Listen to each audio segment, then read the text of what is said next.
Ang dami natin kakainin din. Ito na yung natin yung dalawa. Ako mag-ano na lang dito. Kukuha na lang ako dito. Unahin na natin to kasi ito yung ready na. Okay. Hindi na lang ako mag-plan. Baka mag-inimpla niyang ano. Sige, ito. Dapat ko lang iinit to.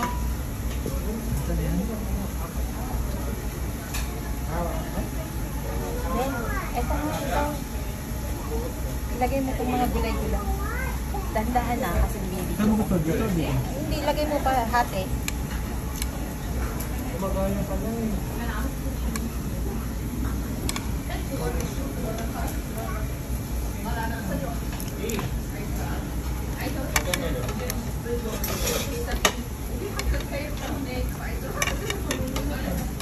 Huwag mo lalagyan ng fish ha.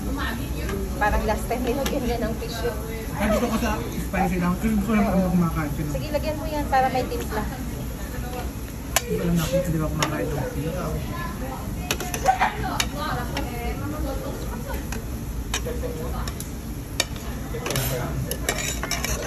Lagay mo na lahat.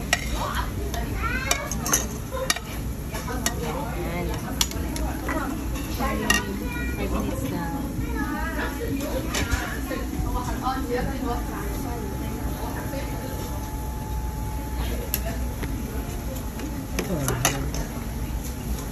Ito gusto ko talaga dito yung sarap.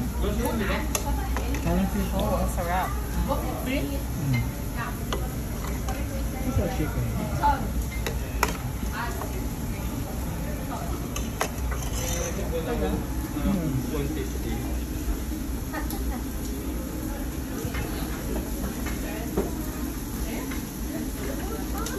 Dami na ngayon. Aray!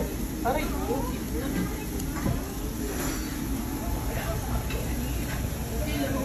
Ano ka? Hindi na.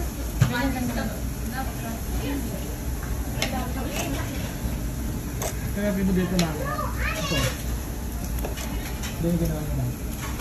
Hinalo ng hinalo. Lagay lahat natin. Ha? Isa lang kasi ito ano na. Beto ang antag dito. Ganyan gusto ko yung may ganito ako sa bahay. Lahat pa siya. Pag may ganito ako sa bahay, pwede tayo magganito kasi bubuksan ko lang yung balcony ko, di ba? Mas, ano na ginagawa namin dati? Rice cooker na malaki. Pag mainit na, tanggal yung saksak. Ayan, para magluto na.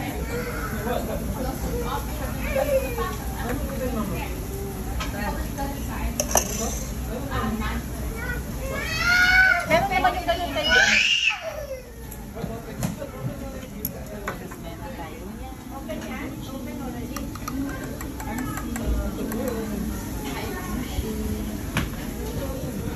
Paborito ni Annalyn.